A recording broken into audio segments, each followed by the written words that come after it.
अस्सलाम वालेकुम रहमतुल्लाहि वबरकातुहू। नौजवान भाइयों, बुज़ुर्गों और प्यारी बेटियों और बहनों, आज का जो हमारा टॉपिक है, सिला रहमी करने वालों की उम्र दराज हो जाती है। इस पर ज़रा गौर कीजिए और उस पर अमल कीजिए। मौलाना सदरुद्दीन साहब रफ़ई एक जय्यद आलिम हैं। तक़सीम हिंद से क़ब्ल एक मरतबा सख्त अलील हो गए। शदीद बीमारी और नक़ाहत के आलम में इनको ख़याल हुआ आया कि हदीस शरीफ़ा में है कि सिला रहमी की जज़ा में तवील उम्र का मिलना आया है। मैं अपनी खाला और फुप्पी या दो खालाओं या गालिबन एक ही खाला जो बेवा है और मोहताज इमदाद की मन्नत मानता हूँ कि अगर ज़िंदा बचा रहा तो इनकी माहवारी नक़द रकम के ज़रिए खिदमत करता रहूँगा। इसी असना में हालत गुनूदगी में जनाब सरवर आलम सल्लल्लाहु अलैहि वसल्लम की ज़ियारत नसीब हुई। आप सल्लल्लाहु अलैहि वसल्लम से इस हदीस के मुतालिक सवाल करने पर आप सल्लल्लाहु अलैहि वसल्लम ने फरमाया, ये वाकई मेरी हदीस है और खुदा ने तुम्हारी मन्नत कबूल फरमाई है। इसके बाद गालिबन ये फरमाया कि अल्लाह ताला ने तुम्हारी मुकर्ररा उम्र 30 साल का इजाफ़ा कर दिया है। इस वाक़े का ज़िक्र वो अपने वाज़ों में कर दिया करते थे।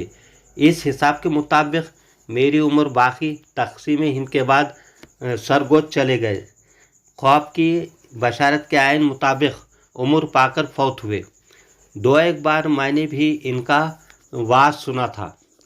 लंबे ख़त के थे और काफ़ी ज़ईफ़ुल उम्र को पहुँच चुके थे। खुदा ने इनके माल, दौलत और औलाद में बड़ी बरकत अता फरमाई थी। इनके बेटे और पोतियाँ भी इनकी ज़िंदगी में साहिब औलाद होकर बड़े बड़े ओहदों पर फाइज हो गए थे। कभी ऐसा होता कि किसी शख्स की उम्र 30 बरस बाकी रहती है और वो ख़ता रहम करता है, यानी रहम के ज़रिए से जो लोग इसके ख़राबतदार होते हैं, इनके साथ बदसलूकी करता है, तो इसकी उम्र घटाकर सिर्फ 3 दिन कर दी जाती है।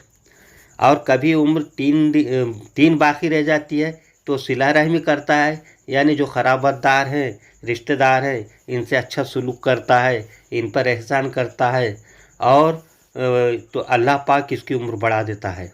तो मालूम हुआ कि ज़्यादा लंबी उम्र सिला रहमी से हो सकती है और कम उम्री ख़ता रहमी से होती है।